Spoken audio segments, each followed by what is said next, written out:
पर्युषण आए हैं, सभी हर्षाए हैं। पर्युषण आए हैं, सभी हर्षाए हैं। छाया आनंद अपार, ये दिन है आत्म उद्धार के। पर्युषण आए सभी हर्षाए हैं। छाया आनंद अपार, ये दिन है आत्म उद्धार के। पर्युषण आए हैं, सभी हर्षाए हैं। आनंद अपार, पूरे वर्ष के पीछे ये पर्व के दिन है आते। पूरे वर्ष के पीछे ये पर्व के दिन है आते। प्रेम क्षमार समता का हमको पाठ पढ़ाते। प्रेम क्षमार समता का हमको पाठ पढ़ाते। गालो जी गीत सब अब प्रेम प्यार के। पर्युषण आए हैं, सभी हर्षाए हैं। छाया आनंद अपार, पर्युषण आए हैं, सभी हर्षाए हैं। छाया आनंद अपार, वैर विरोध आपस के एकदम से सभी भुलाओ। वैर विरोध आपस के एकदम से सभी भुलाओ। धर्म ध्यान और जप तप की झड़ियाँ खूब लगाओ। धर्म ध्यान और जप तप की झड़ियाँ खूब लगाओ। कहता है पर्व ये सबको पुकार के। पर्युषण आए हैं, सभी हर्षाए हैं। छाया आनंद अपार, पर्युषण आए हैं, सभी हर्षाए हैं। छाया आनंद अपार, क्या खोया और क्या पाया निज अंतर आज टटोलो। क्या खोया क्या पाया निज अंतर आज टटोलो। इस पर्व का कर आराधन, सब पाप कालिमा धो लो। इस पर्व का कर आराधन, सब पाप कालिमा धो लो। कीर्ति मुनि दिन है ये जीवन सुधार के। पर्युषण आए हैं, सभी हर्षाए हैं। छाया आनंद अपार, सभी साथ मिलके बोलेंगे। पर्युषण आए हैं, सभी हर्षाए हैं। आनंद अपार, पर्युषण आए हैं, सभी हर्षाए हैं। आनंद अपार, ये दिन है आत्म उद्धार के। पर्युषण आए हैं, सभी हर्षाए हैं। छाया आनंद अपार, पर्युषण आए हैं, सभी हर्षाए हैं। छाया आनंद अपार।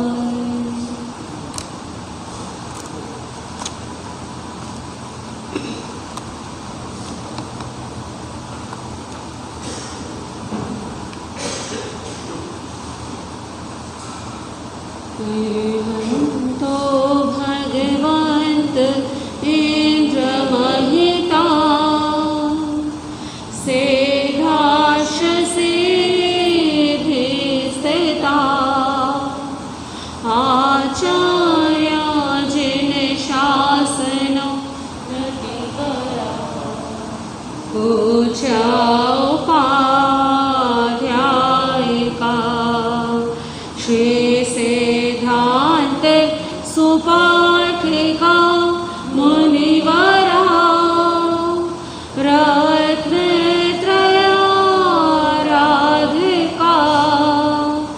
पंचैते परमेष्ठिनं प्रतिदिनं कुर्वन्तु नो मङ्गलं कुर्वन्तु नो मङ्गलम्। मैं देख सकूं तुमको मुझे ऐसी नजर दे दो, मैं देख सकूं तुमको मुझे ऐसी नजर दे दो। आवाज में मेरी तुम प्रभु अपना स्वर दे दो। आवाज में मेरी तुम प्रभु अपना स्वर दे दो। मैं देख सकूं तुमको मुझे ऐसी नजर दे दो। सर्वप्रथम अहिंसा एवं करुणा के अवतार शासनीश प्रभु महावीर के पावन चरण कमलों में हृदय की असीम आस्था के साथ अनंत में परम श्रद्धेया परम वंदनीया ममदाद गुराणी उत्तर भारत सिंह उपप्रवर्ती महासाध्वी श्री पवन कुमारी जी महाराज को चरणों की पूज्य गुरुवर्या उपप्रवर्ती महासाध्वी श्री जितेंद्र कुमारी जी महाराज के चरणों की उपस्थित धर्मानुरागी मोक्षात्मा अनंत पुण्यवाणी के उदय से पर्युषण महापर्व के दिनों में आप श्रवण कर रहे हैं भगवान महावीर की वाणी। 8वां अंग श्री अग्र दशांग सूत्र की वाचना चली हुई है। आगम की वाचना आगे बढ़े उससे पूर्व 2 पंक्तियां श्रद्धा और भक्ति के साथ मिलकर के सभी गुनगुनाएंगे। श्रद्धा से शास्त्र श्रवण करके जो जीवन में अपनाते हैं, श्रद्धा से शास्त्र श्रवण करके जो जीवन में अपनाते हैं, वह सागर से ऐसे साधक स्टूल पर रख दो, मुझे पर रख दो। भव सागर से ऐसे साधक आनंद सहित तेरे जाते हैं। ये महावीर की वाणी है द्वादश अंगी कहलाती है। ये महावीर की वाणी है द्वादश अंगी कहलाती है। इसकी स्वाध्याय सभी कर्मों का कलमश दूर हटाती है। इसकी स्वाध्याय सभी कर्मों का कलमश दूर हटाती है। ये शास्त्र आत्मा को निर्मल करने का अवसर लाते हैं। ये शास्त्र आत्मा को निर्मल करने का अवसर लाते हैं। श्रद्धा से से श्रवण करके जो जीवन में अपनाते हैं। भव सागर से ऐसे साधक आनंद सहित जाते हैं। भव सागर से ऐसे साधक आनंद सहित जाते हैं। बोले भगवान महावीर स्वामी की, आर्य श्री सुधर्मा स्वामी की, आर्य श्री जम्बू स्वामी की। पर्युषण महापर्व का आज 5वां दिन है। कल आपने श्री अंतरदशांग सूत्र के 5 वर्गों की वाचना श्रवण की। आज 6ठे वर्ग की वाचना आपके समक्ष प्रारंभ होगी। क्योंकि 6ठा वर्ग अत्यंत विस्तृत है तो 2 दिन में इसकी वाचना पूर्ण होगी। कुछ वाचना आज और कुछ कल आप श्रवण करेंगे। बोलिए भगवान महावीर स्वामी की। षष्ठमो वर्ग जैनम म्हणते छटमस उखेवो नवरम 16 अध्ययना पडता तमजहा मकाई किंकमे चेव मोगर पाणीय कासवे खेमय दितिधरे चेव केलासे हरिचंदने वारत सुदंसन पुण्यभद्र सुमर्णभद्र सुपैठे मेहे अय मुत्तेय अलखे अध्ययनानंतु 16 जय 16 अध्ययना पडता पडमस अध्ययनस्य के 8 पणत्ति एवं खलु जम्बू तेनम कालेनम तेनम समयनम रायगी है नैरे गुणशीले चाहिए सेनिये राया तथाणम मंकाई नामम गहावई परिवसई अड्डे जाव अपरिभुए तेनम कालेनम तेनम समयनम समणे भगवान महावीरे आदिगरे गुणशीले जावी हरे परिसा निगया तैनम से मंगाई कहावई इमी से कहाए लदठे जहाँ पनत्तिये गंग दत्ते तहेव इमोवी जेठ पुत्तम कुडुम्बे ठेवेता पुरिस सहस वाहिनीये सियाए निखंते जाव अणगारे जाव इरिया समिये जाव गुत बम्बयारी तैनम से मंगाई अणगारे समणस भगवो महावीरस तहा रुवाणम तेराणम अंतिये समाये माई एकारस अंगाई गहिजई सेसम जहाँ खंदगस गुण रैणम तवो कमम 16 वासाई परियाओ तहे विपुले सिद्धे दोचस उखेवो किंकमेवी एवं चेव जाव विपुले सिद्धे तचस उखेवो एवं खलु जम्बू तेनम कारणम तेनम समयनम रायगिहे नैरे गुणशीले चाहिए सेनिये राया चेलना देवी तथाणम रायगिहे नैरे अर्जुनय नाम मालागारे परिवसई अर्धे जाव अपरिभुए तसनम अर्जुनयस्य मालायारस्य बंधुमयी नाम भार्या होता सुकुमाला तसनम अर्जुनयस्य मालायारस्य रायगिहस्य नैरस्य बह्या एथणम महम एगे पुफारामे होता कण्ठे जाव निपुर बबुए रसद वन्य कुसुम कुसुमिये पासई पासिये तसनम पुफारामस्य अरूर सामंते तथणम अर्जुनयस्य मालागारस्य अजय पचय पी पज गए अनेक कुल पुरेस परंपरा गए मोगर पाने से जखस जखायणे होता पुराणे दिव्य सच्चे जहाँ पुण्य भद्रे तथन मोगर पाने से पड़िमा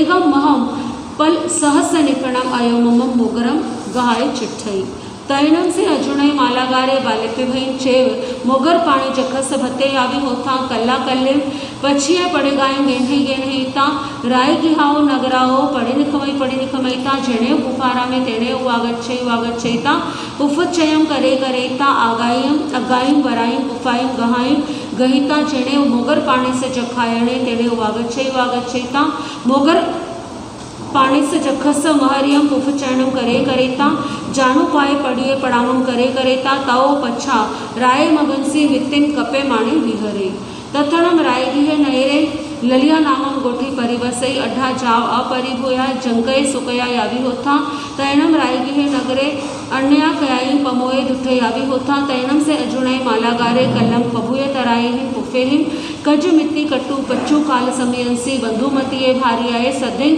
पछिए पड़ी पिड़ी आई गेणईता सयाओ गिहाओ पड़ी निकमईता रायगिहम नगरम मध्यम मझेणम निगच्छईता जेणे पुफारा में तेणे वागच्छईता बंधुमय्ये भार्याए सदिम पुफचयम करे तैनम तीसे ललियाए गोठिए 6 गोठिल्ला पुरिसा जेणे मोगर पाणी से जखस जखायणे तेणे उवा गया अभिरममाणा चिट्ठंती तैनम से अर्जुनय माला मालागारे बंधुमय्ये भार्याए सधिंग पुफुच्चयं करे करेता अगायं वरायं पुफायं गहाय जेणे मोगर पाणी से जखस जखायणे तेणे वागच्छई तैणं ते छे गुठिल्ला पुरिसा अर्जुनयं मालागारं बंधुमय्ये भार्याए सधिंग यजमानं पासे पासिता अन्नमन्नम एवं वयासी एसनं देवानुप्रिय अर्जुनय मालागारे बंधुमय्ये सधिं इहं हवमागच्छई तम सेयं खलु देवानुप्रिय अहम अर्जुनयं मालागारम अव ओणयं बंधनयं करेता बंधुमय्ये भार्याए सधिं वेवलायं भोग भोगायं भुंजमाणानं विहरिते ति कट्टु एयमठम अन्नमन्नस्य पड़ी सुनीता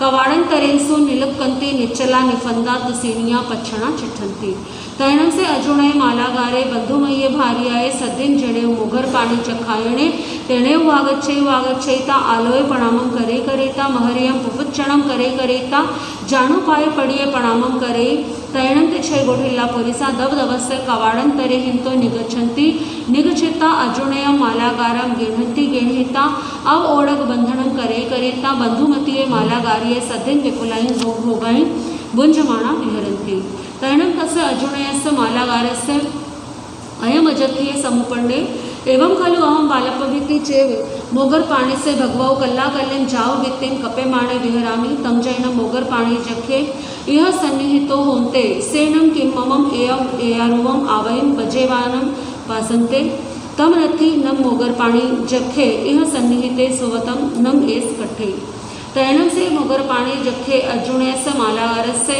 अयमेयारों वजत्ये जाव वियानेता अर्जुनयस्य मालागारस्य शरीरयम् अनुभविस्यैता तड़तड़स्य बंधायं छिन्देता तम पल सहस्य निफणम् अयोमयं मोगरं गेणिता मोगरं गेणिता इति सतमे छे पुरिसे धाये तैणं से अर्जुनय मालागारे मोगर पाणिना जखेणं अणाइठे समाणे रायगिहस्य नैरस्य परिपेरं तेणं कल्ला कल्यम इति सत्तमे छे पुरिसे घायमाणे विहरे तैणं रायगिहे नगरे सिंहाडक जाव महापहेसु बहुजनो अन्नमन्नस्य एवं ऐखै एवं खलु देवानुप्रिया अर्जुनय मालागारे मोगर पाणीना अडाइठे समाणे रायगिहे नयरे बह्या इथे सत्तमे छे पुरिसे धायमाणे विहरे तैणं से सैनिये राया इमी से कहाय लदठे समाणे कुडुंबिय पुरिसे सदा वेता एवं वयासी एवं खलु देवानुप्रिया अर्जुनय मालागारे जाव धायमाणे जाव विहरे तम्मानं तुभे केई तणसवा कच्छसवा पाणीयसवा कोफफलानं वा अठाये सै निगिच्छौ मानं तस शरीरस्य भावति भविष्यै ते कटु दोचंपि तचंपि घोषणहं घोषेहि घोषिता फिप्पमेव ममेयं पच्चपिणः तैणं ते कुडुंबिय परिसा जाव पच्चपिणन्ति तथणं रायगिहे नयरे सुदंसने नामं सेठी परिवसै अढे तैणं से सुदंसने समणो वासय यावी होता अभिगय जीवे जाव विहरे तेणं कारणं तेणं समयनं समणे भगवान महावीरे जाव समोसड़े विहरे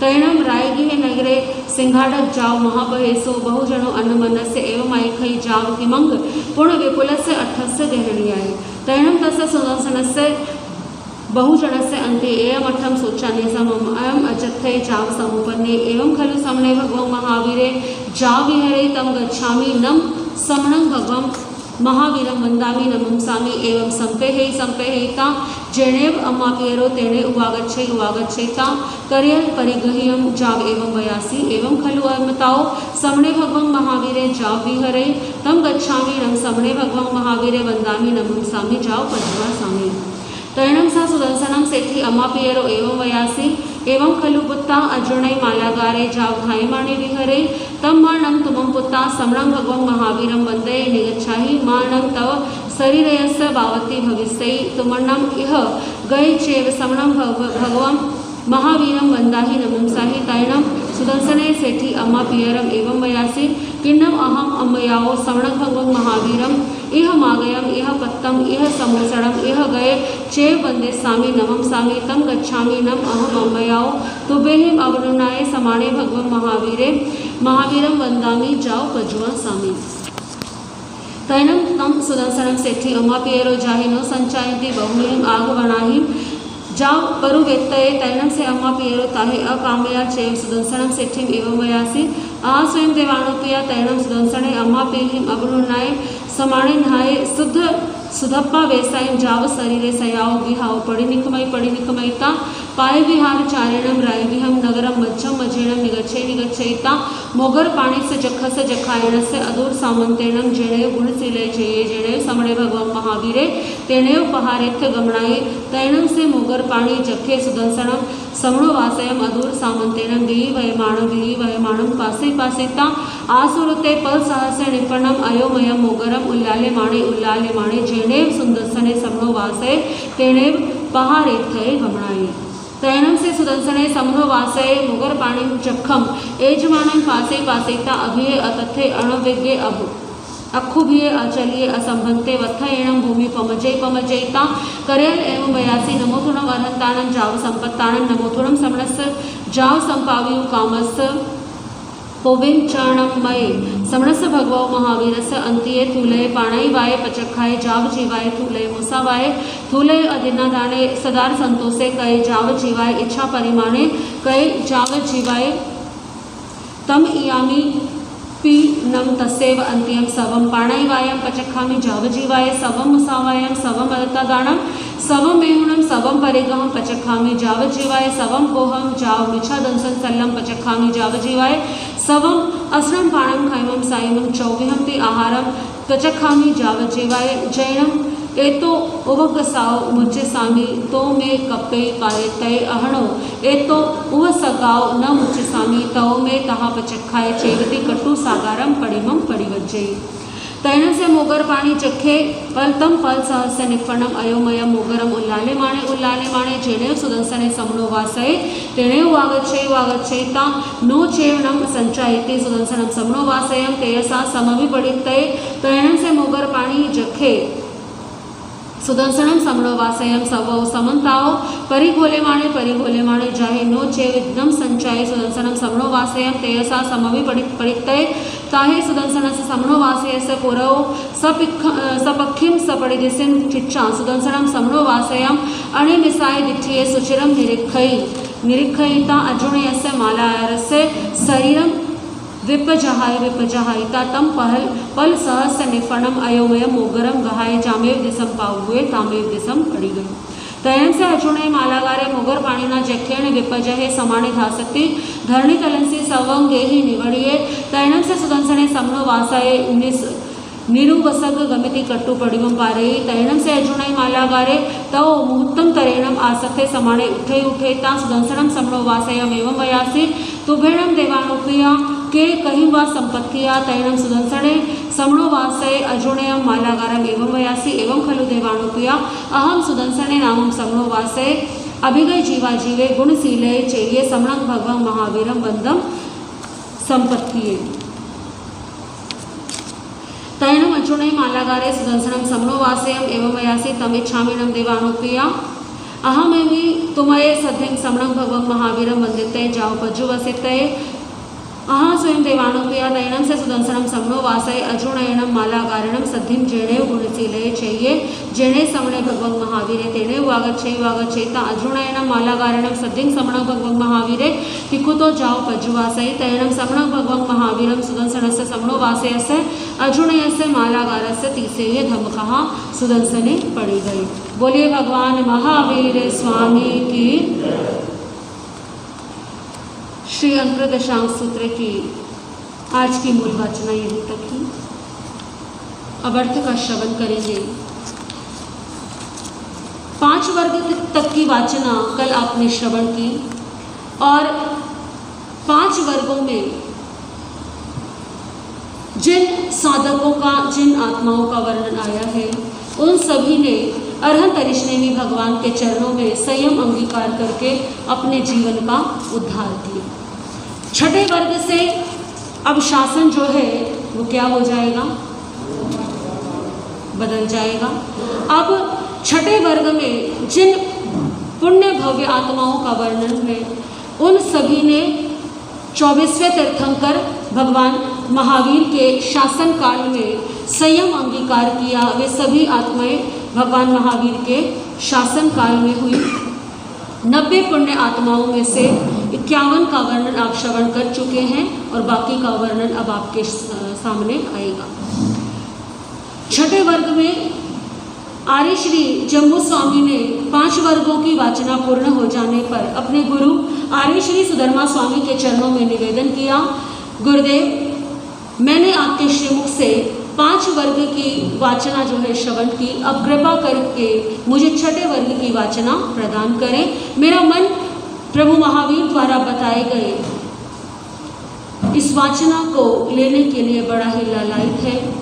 आर्य श्री सुधर्मा स्वामी ने वर्णन प्रारंभ किया, हे जम्बू 6ठे वर्ग में 16 अध्ययन हैं जो इस प्रकार से हैं, मंकाई, किंकम, मुद्गरपाणी, काश्यप, क्षेमक, ज्योतिधर, कैलाश, हरिचंदन, वारत, सुदर्शन, पूर्णभद्र, सुमनभद्र, सुप्रतिष्ठ, मेघ, अतिमुक्त और अलक्ष्य।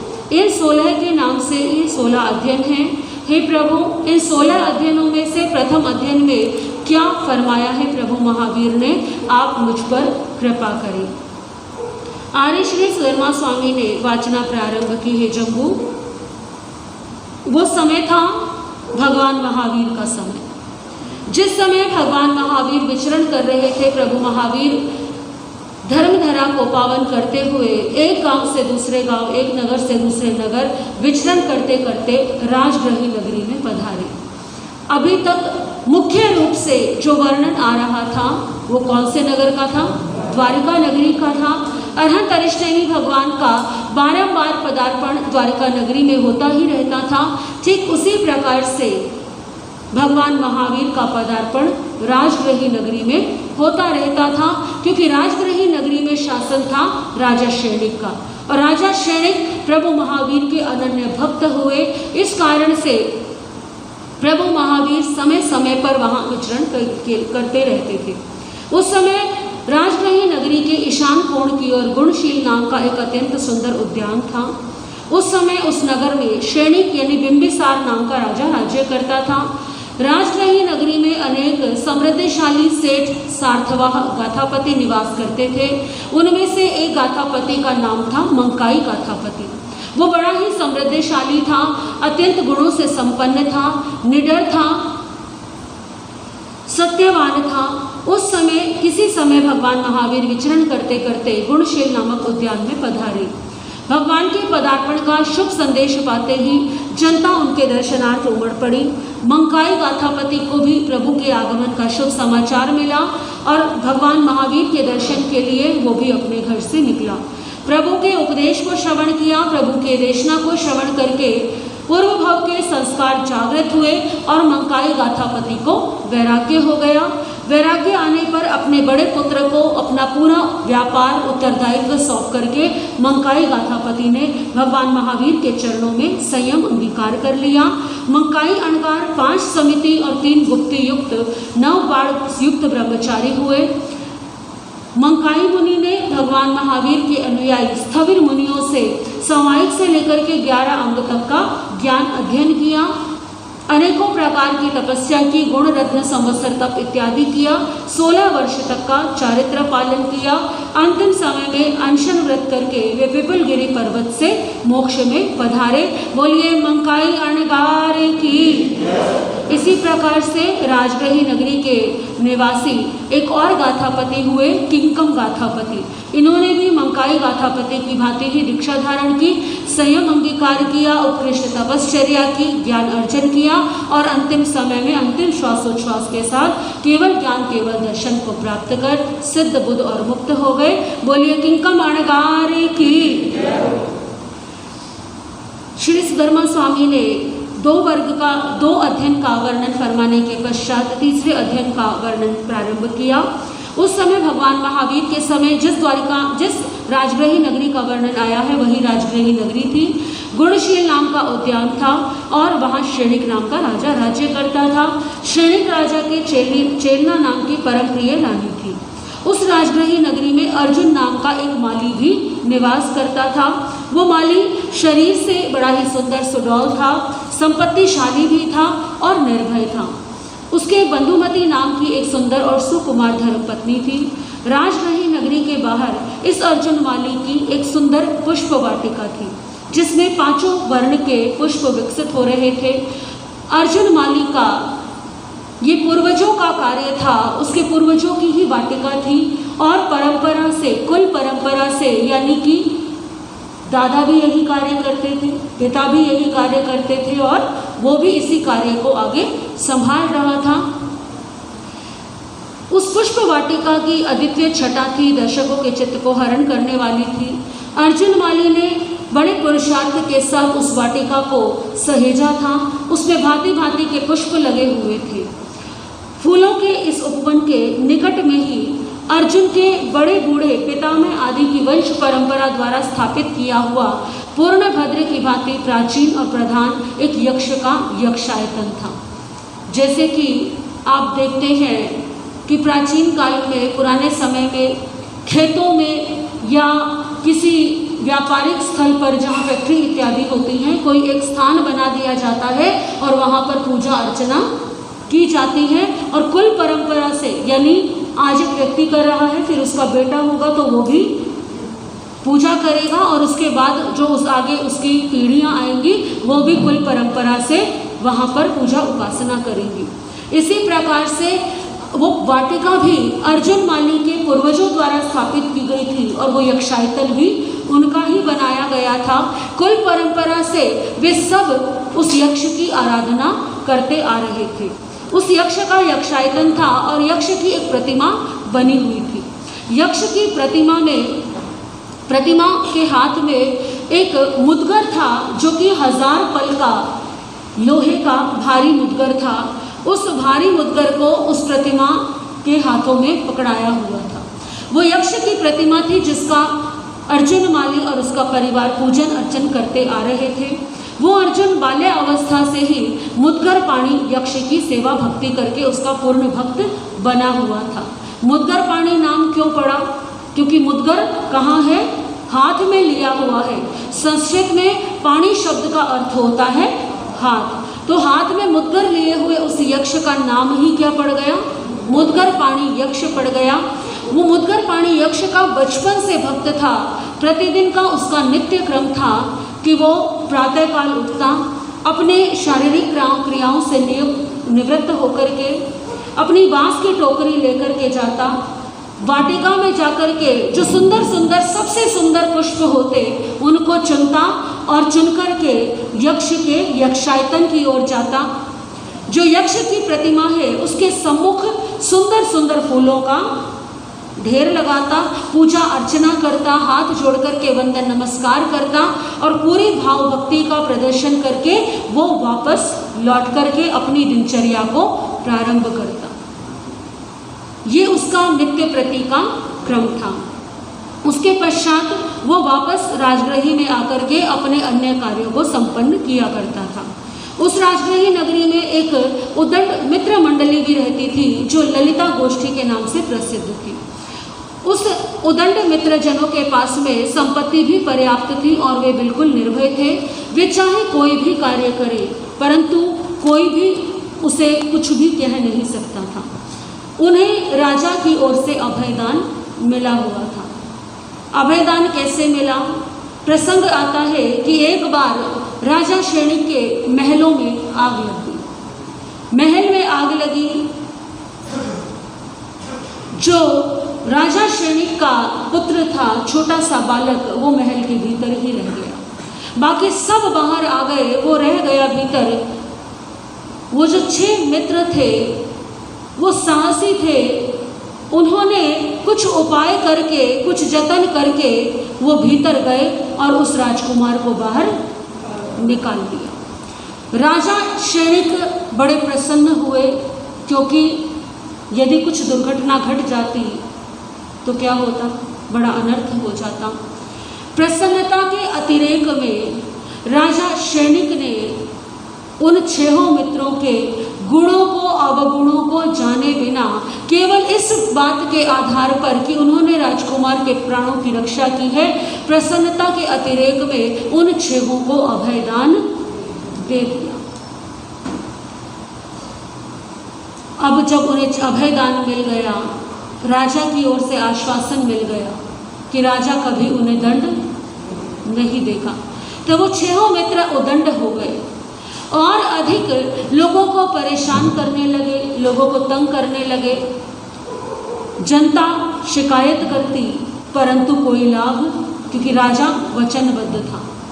व्यक्ति जब अत्याचार करने पर आता है और कोई उसे रोकने वाला ना हो तो एक एक दिन करके उसके अत्याचार बढ़ जाते हैं, उसका साहस बढ़ जाता है। उन 6 मित्रों का भी साहस बढ़ने लगा। अब वे लूटपाट पर आ गए, किसी से कुछ भी छीन लेते, किसी भी राह चलते व्यक्ति की पिटाई कर देते, किसी के साथ भी दुर्व्यवहार करते, लेकिन कोई उन्हें रोकने वाला नहीं था। धीरे धीरे प्रजा ने भी उनकी शिकायत करना छोड़ दिया, लेकिन प्रजा बड़ी त्रस्त रहने लगी। राजा भी मजबूर है, कुछ कर नहीं सकते, वचन में बंधे हुए हैं। परिणाम ये हुआ कि वो 6 मित्र इतने दुस्साहसी हो गए कि कोई भी पाप कार्य करने से, अनुचित कार्य करने से वे डरते नहीं थे। वे 6 का प्रतिदिन का कार्य था कि प्रातःकाल होते ही वे घर से निकलते, कभी किसी को परेशान किया, कभी किसी के साथ दुर्व्यवहार किया, ऐसा उनका प्रतिदिन का क्रम था। एक दिन की बात, राजगृह में एक उत्सव की घोषणा हुई। महोत्सव होने वाला था तो अर्जुन माली ने अपनी पत्नी को साथ लेकर के ऐसा चिंतन किया कि कल उत्सव है और उत्सव में क्या होगा, सब लोग अपने अपने घरों को सजाएंगे। आज तो घर को सजाने के अनेकों साधन हैं, परंतु एक समय होता था जब प्राकृतिक रूप से जो वस्तुएं प्राप्त होती हैं उन्हीं से क्या किया जाता था, उन्हीं से घरों को सजाया जाता था। और उत्सव है तो फूलों की बिक्री ज़्यादा होगी, जैसे आपका सीज़न होता है ना हर व्यक्ति के व्यापार का, तो उत्सव जो है वो अर्जुन माली के लिए क्या है, एक अवसर है अधिक धन कमाने का।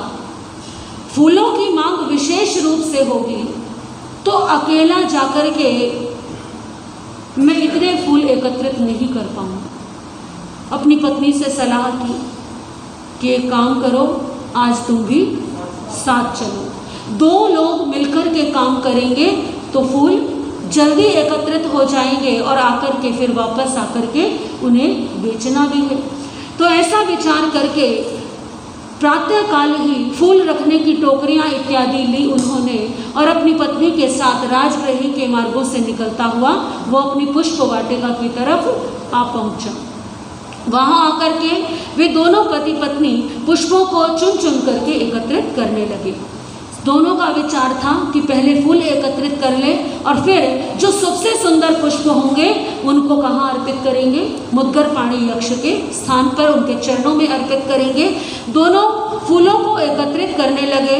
उस समय उस दिन ललिता नाम की गोष्ठी के वे 6 मित्र मुद्गर पाणी यक्ष के स्थान की ओर आकर के क्रीड़ा करने लगे।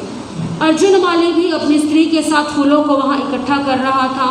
उन 6 मित्रों ने अर्जुन माली को अपनी पत्नी के साथ वहाँ पर देखा और उन्हें देख कर के आपस में विचार करने लगे, देखो ये अर्जुन माली अपनी पत्नी के साथ यहाँ आ रहा है, ये अकेला है, इस समय इसकी सहायता करने वाला यहाँ कोई भी नहीं है, क्यों ना हम अर्जुन माली को बांध दें, उसके हाथ बांध करके उसे लुढ़का दें और उसकी पत्नी बंधुमती के साथ में भोग विलास करें।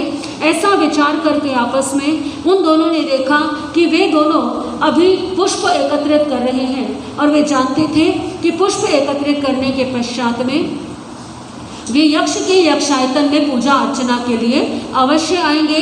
तो ऐसा विचार कर वे 6 मित्र दरवाजों के पीछे, जो यक्षायतन के द्वार थे उन द्वारों के पीछे, उन दरवाजों के पीछे वे छिप करके खड़े हो गए।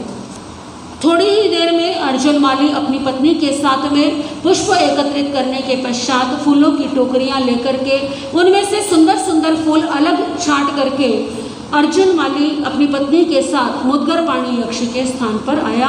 यक्ष की प्रतिमा को देखते ही उसने हाथ जोड़ करके सिर झुका करके नमस्कार किया। फिर यक्ष के सम्मुख फूलों का ढेर रख करके भूमि पर घुटने टिका करके दोनों ने घुटने भूमि पर टिका करके सिर भूमि पर लगा करके नमस्कार किया। इतने में ही वो 6 उदंड मित्र जो है वो दरवाज़ों के पीछे जो छिपे हुए थे, अर्जुन माली को और उसकी पत्नी को तनिक भी आभास नहीं था कि दरवाज़ों के पीछे कोई छिपा हुआ है।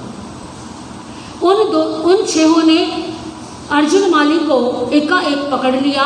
अचानक हुए इस प्रहार को अर्जुन माली सहन नहीं कर पाया, वो संभाल नहीं पाया स्वयं को, वो कुछ समझ पाता। इतनी ही देर में उन छहों मित्रों ने उसके हाथ पीछे करके उल्टे ओर से बांध दिए। अर्जुन माली के हाथ बांध दिए और उसकी स्त्री बंधु मालिन के साथ उन्होंने जबरदस्ती की। इस घटना को अपनी आंखों से देख करके अर्जुन माली को अत्यंत तीव्र क्रोध उत्पन्न हुआ। इतना अत्याचार, उसने करुण पुकार की, क्योंकि जब व्यक्ति का कोई सहारा नहीं होता तो व्यक्ति किसको याद करता है? अपने इष्ट को याद करता है। सबसे पहले व्यक्ति याद करता है अपने परिवार को, परंतु कोई दिखाई ना दे और कोई जब सहारा ना हो तो व्यक्ति अपने इष्ट को स्मरण करता है। अर्जुन माली को कोई और सहारा याद नहीं आया, कोई और आसपास है ही नहीं जो उसकी चीखों को सुने, उसकी आवाज़ को सुने, उसकी पुकार को सुने। तो उसने किसको पुकारा? मुद्गर पाणी यक्ष को पुकारा। आंखों से आंसू बह रहे थे, करुण पुकार निकल रही थी हृदय से, परंतु कोई परिणाम नहीं मिला। इतना अत्याचार और फिर भी इष्ट की ओर से कोई सहयोग नहीं, कोई सहायता नहीं। कुछ देर तो अर्जुन ने अपने इष्ट को पुकारा, लेकिन जब कोई सहायता नहीं मिली, जब उसे लगा यहाँ कोई सुनने वाला नहीं है, तो उसके मन में भाव आया कि यहाँ ये लगता है कि ये जो मुद्गर पाणी यक्ष की जो है ना, ये खाली क्या है? मूर्ति है, इसमें कोई यक्ष नहीं रहता। मैं बचपन से इस यक्ष की पूजा अर्चना करते आ रहा हूँ। यदि यहाँ पर यक्ष होता, कोई शक्ति होती, तो ऐसा अत्याचार नहीं होने देती। इसका अर्थ ये है कि मैंने और मेरे पूर्वजों ने जिसकी पूजा भक्ति की, उसका अस्तित्व ही नहीं है, उसका कोई स्थान नहीं है। ये केवल काष्ठ की प्रतिमा है, क्योंकि यदि यक्ष होता प्रतिमा में या इसके आसपास होता तो वो इस प्रकार मुझे आपत्ति में फंसा हुआ नहीं देख सकता था। जब ऐसे भाव आने लगे तो वो मुद्गर पाणी यक्ष अर्जुन माली के इन विचारों को जान करके अर्जुन माली के शरीर में प्रविष्ट हो गया। उस यक्ष की शक्ति के प्रभाव से अभी तक तो किसकी शक्ति थी? केवल अर्जुन माली की, और हाथ बंधे हुए थे। परंतु अब यक्ष ने किसमें प्रवेश कर लिया? अर्जुन माली में। और अर्जुन माली की शक्ति अब नहीं रही। अब किसकी शक्ति है? वो यक्ष की शक्ति है। और यक्ष की शक्ति के प्रभाव से अर्जुन ने अपने बंधे हुए बंधनों को तड़ाक से तोड़ डाला।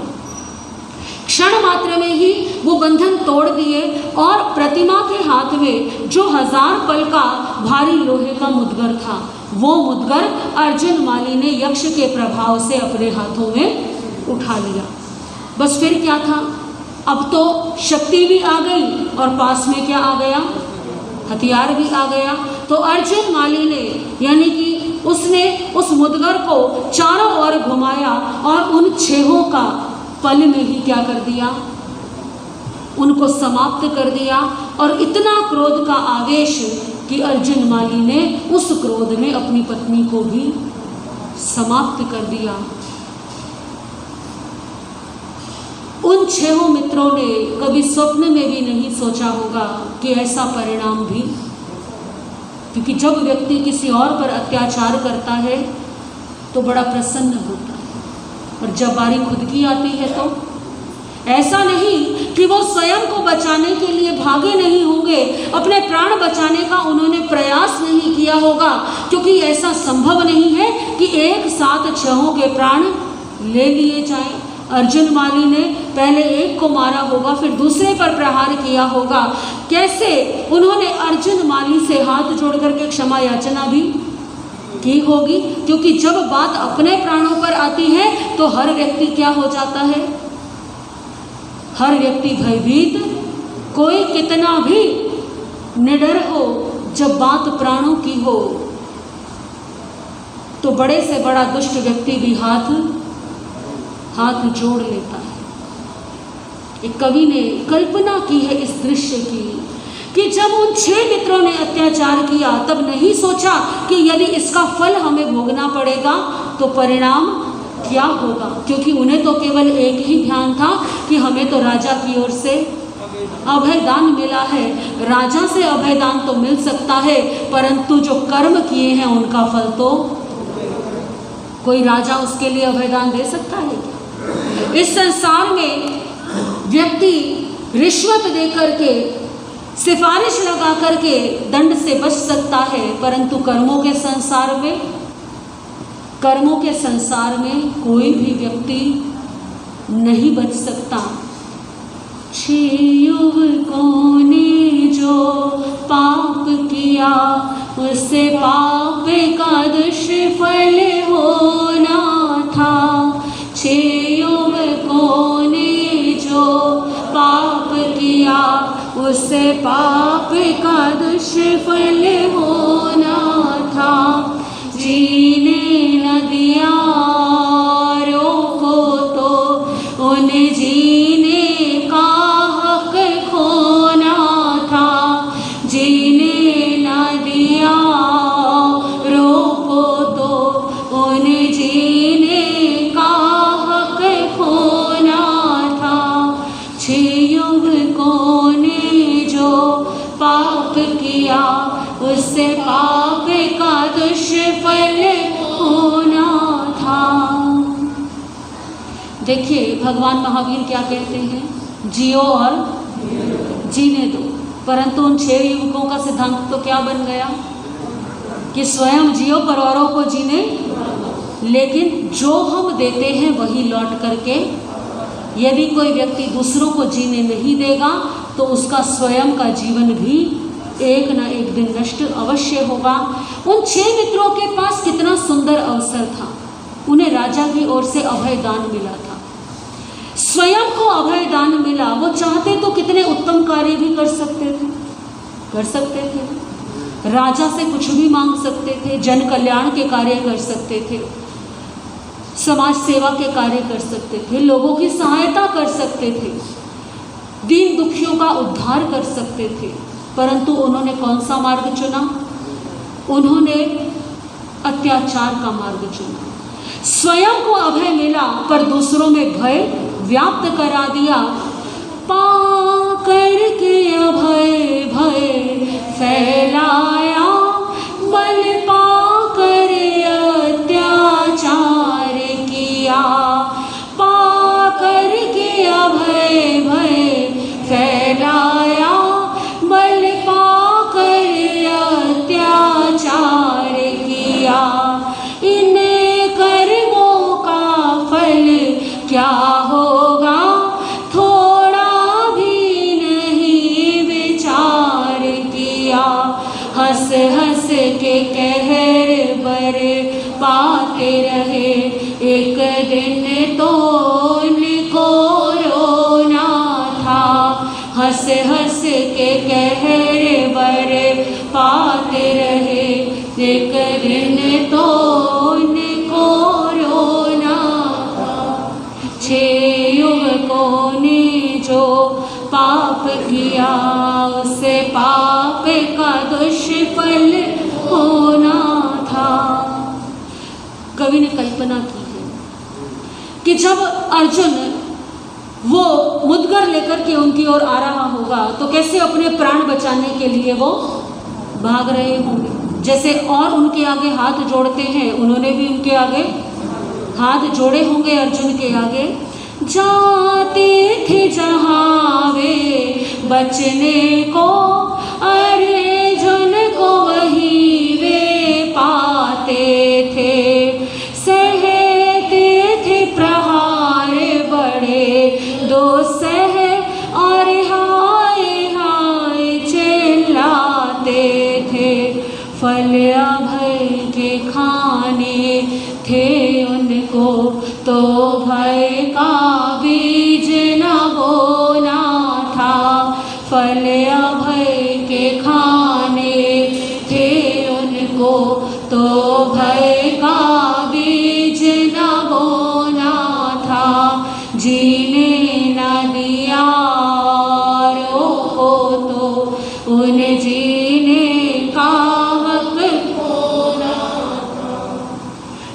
अत्याचार करता है तो स्वयं को बलवान और दूसरे को निर्बल समझता है, लेकिन जब उस निर्बल के पास बल आता है तो उस समय ज्ञात होता है कि जो दूसरों को दिया वो जो अपने ऊपर लौट कर के जब आता है तो कैसा अनुभव होता है।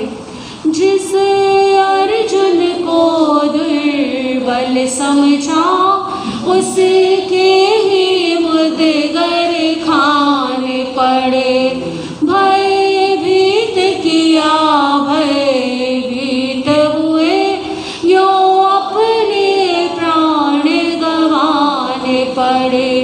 जिस मौत का किया प्रसार सदा उस मौत की गोद में सोना था, जीने न दिया रोको तो उन्हें जीने का हक होना था।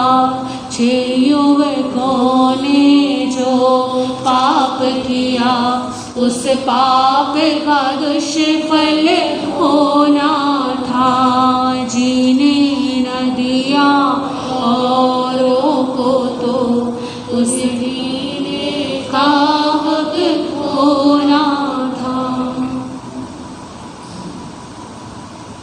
अब उन 6 को तो उनके किए का दंड दे दिया,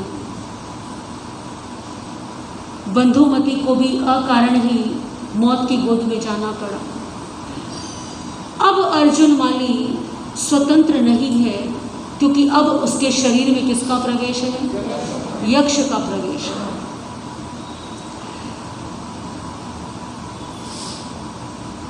उस यक्ष के प्रभाव से ऐसा नहीं कि केवल इतने में ही ये सब जो है यहाँ पर क्या हो गया, समाप्त हो गया। ये तो एक प्रारंभ हुआ। अब अर्जुन माली यक्ष के अधीन होकर के प्रतिदिन राजगृही के चारों ओर घूमता, 6 पुरुष और 1 स्त्री, इनकी प्रतिदिन हत्या करता। ये उसका प्रतिदिन का क्रम हो गया। धीरे धीरे ये बात सबको मालूम हो गई कि अर्जुन माली अपने होश में नहीं है और वो क्या कर रहा है, 6 पुरुषों और 1 स्त्री को यानी 7 मनुष्यों को प्रतिदिन मार रहा है। लोगों ने राजगृही के बाहर जाना बंद कर दिया। यदि कोई ऐसा सोचता भी कि मैं तो बच कर के निकल जाऊंगा, ज़रूरी नहीं है कि मुझे अर्जुन माली मैं उस रास्ते से निकल जाऊंगा, तो ऐसा सोचना उसका केवल भ्रम मात्र होता। जो भी प्रयास करता राजगृही से बाहर जाने का या बाहर से राजगृही में आने का, अर्जुन माली उसको समाप्त कर देता था। राजा शैनिक के कानों में भी ये बात, लेकिन यक्ष का तो उपाय राजा के पास भी। तो राजा शैनिक ने नगर में घोषणा करा दी कि राजगृही के बाहर अर्जुन माली वो प्रतिदिन 7 व्यक्तियों को मारता हुआ घूम रहा है, तो नगर के बाहर कोई भी ना जाए। किसी को जो भी वस्तु चाहिए वो राजकोष से ले ले, राज्य में व्यवस्था कर दी जाएगी। ना तो कोई राजगृही से बाहर जाए, ना कोई राजगृही में भीतर आए, क्योंकि ऐसा करना अपने प्राणों को संकट में डालने के समान है। और फिर भी यदि कोई बाहर जाता है तो राजा का कोई उत्तरदायित्व नहीं होगा। ऐसी घोषणा करा दी। लेकिन देखिए कैसा समय रहा होगा कि राजगृही से ना कोई बाहर जा सकता है और ना कोई भीतर आ सकता है। अब राजा को कुछ भी इसमें सहायता नहीं कर सकता, लेकिन दोष भी राजा का ही है। एक वचन के कारण राजा शैनिक ने ना जाने कितनी कितनी उदंडता और कितने कितने उस 6 मित्र के पाप कार्यों को सहन किया। वचन एक और है, परंतु जनता पर अत्याचार होते हुए वो देख रहा था, नगर के निवासी देख रहे थे। उन सब ने अत्याचार करते हुए देखा उन 6 मित्रों को, परंतु किसी में साहस नहीं कि वो उनका विरोध कर सके। और अब परिणाम ये है कि पूरी राजगृही क्या हो गई है, परेशान हो गई है, क्योंकि लोगों को अनेकों कार्य होते हैं। व्यापार भी रुक गया, सब कुछ बंद सा हो गया, सब कुछ थम गया। अब तो ऐसा लगता है कि राजगृह के कोने कोने में, गलियों में, कूचों में, हर जगह एक ही चर्चा है कि कैसे इस समस्या से मुक्ति मिले। और समस्या जब तक बहुत बड़ी नहीं हो जाती ना, तब तक हम उसका समाधान भी ऐसा ही होता है। जब समस्या बहुत छोटी होती है तो हम उसकी ओर ध्यान, हम कई बार क्या सोचते हैं, इससे हमें क्या लेना देना, ये हमारे मतलब की बात नहीं है, इससे हमें तो कोई समस्या नहीं हो रही। और जब व्यक्ति ऐसा चिंतन करता है तो एक दिन आता है जब पूरे समाज के लिए वो विकट समस्या बन जाती है। वो 6 मित्रों के किए गए जो उदंडता पूर्ण कार्य थे, धीरे धीरे लोगों ने उसको सहन किया, क्योंकि हर व्यक्ति यही सोचता होगा कि कोई बात नहीं, मेरे ऊपर तो अत्याचार नहीं हो रहा, दूसरे पर हो रहा है, या इसका उत्तरदायी कौन है, राजा है। जब एक से दूसरे पर, दूसरे से तीसरे पर समाधान जो है छोड़ते हैं हम और समस्या को अनदेखा कर देते हैं, तो परिणाम ऐसा ही होता है। कोई भी समस्या आए तो तुरंत जब वो छोटी है तभी उसका निवारण कर देना चाहिए। प्रतीक्षा ना करें कि जब वो बड़े रूप में आए तभी उसका निवारण करेंगे। ऐसा होते होते 5 महीने 13 दिन बीत गए। सोच करके देखिए, 5 महीने 13 दिन, और आज की तरह पहले साधन भी अपना समाचार एक दूसरे को पहुंचाने के। 5 महीने 13 दिनों में अर्जुन माली ने 1141 नर नारियों की हत्या कर दी।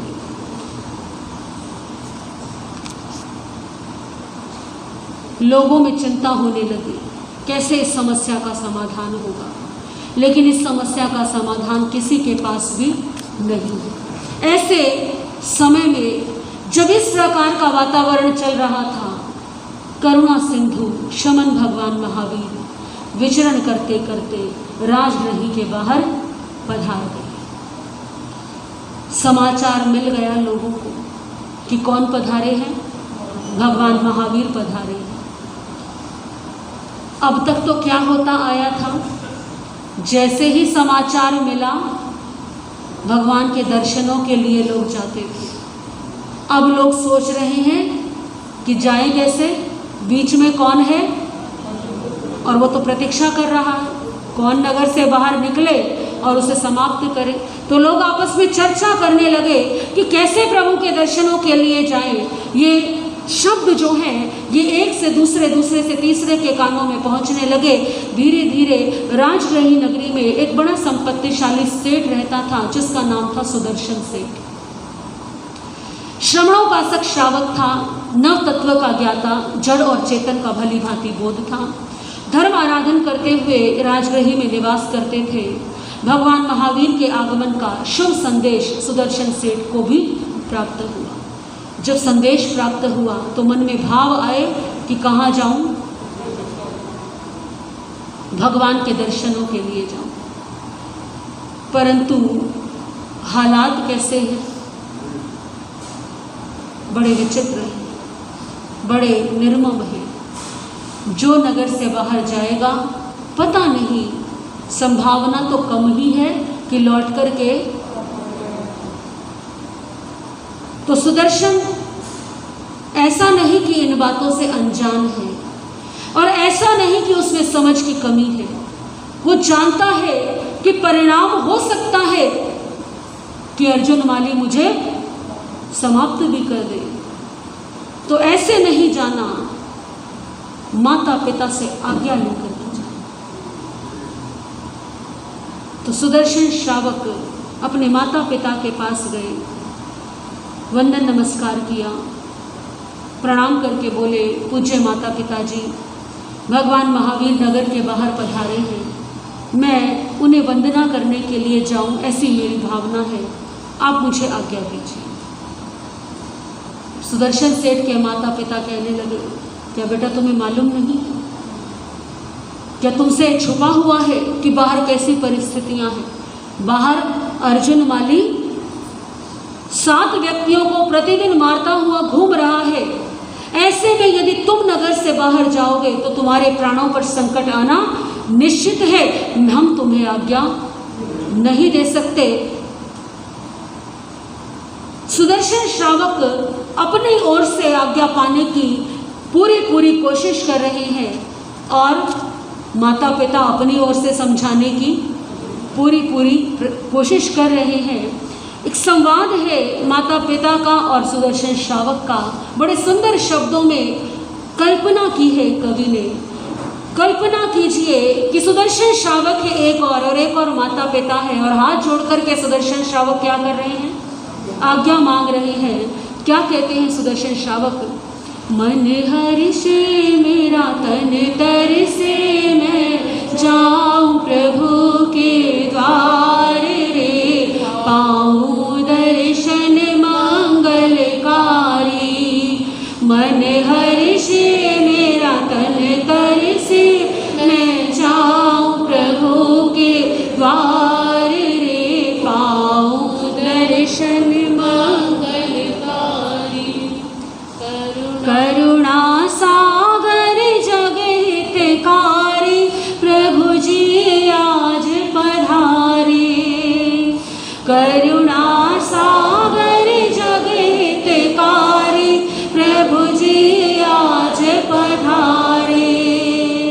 राजगृही के बाहर वन में, जग के भव्य सहारे, ओ माता जग के भव्य सहारे। दर्शन को पदरज परसन को, मैं जाऊं प्रभु के द्वार रे, पाऊं दर्शन मंगलकारी। मन हर्षे मेरा तन तरसे, मैं जाऊं प्रभु के द्वार रे, पाऊं दर्शन मंगलकारी। ये तो बेटे की बात हुई। अब माँ भी ऐसा नहीं कि अपने बेटे को समझाने में कुछ कमी कर दे। माँ कहती है बेटा यहीं पर रुक जाओ, घर से ही क्या कर लो? वंदन कर लो, क्योंकि बाहर अर्जुन माली प्राणों का हरण करने के लिए तैयार बैठा है। मत मच लो वंदन यही कर लो, मेरे बस सुदर्शन लाल रे, प्राण हरे अर्जुन माली। घट घट के भावों को जाने, प्रभु जी है उपकारी। क्या कहती है माता कि प्रभु जी तो केवल ज्ञानी है, वो घट घट के भावों को जानते हैं। तुम यहाँ से वंदना करोगे ना तो उन्हें वहाँ ज्ञात हो जाएगा, वो वही तुम्हारी वंदना क्या कर लेंगे? स्वीकार कर लेंगे। वंदना करने के लिए अपने प्राणों को संकट में। घट घट के भावों को जाने, वे प्रभु महिमा धारी। नमन करे स्वीकार यही से, प्रभु जी है उपकारी। बेटा प्रभु जी है उपकारी। हम आकुल बेबस व्याकुल, वो देख रहे सब हाल रे, प्राण हरे अर्जुन माली। हम आकुल बेबस व्याकुल, वो देख रहे सब हाल रे, प्राण हरे अर्जुन माली। सुदर्शन श्रावक कहते हैं कि माँ आप ठीक कहते हैं, वो तो घट घट के भावों को जानते हैं, केवल ज्ञानी है। मैं वंदना करूँगा तो मेरी वंदना को वो स्वीकार भी कर लेंगे, वो मुझे देख भी लेंगे अपने ज्ञान में। परंतु माँ मुझे तो दर्शन नहीं हो पाएंगे। ये तो बड़ी विचित्र बात है कि प्रभु यहाँ पर आए हमारी नगरी के बाहर, और तब भी उनके दर्शन मैं ना कर पाऊँ। ये तो हमारा दुर्भाग्य ही होगा।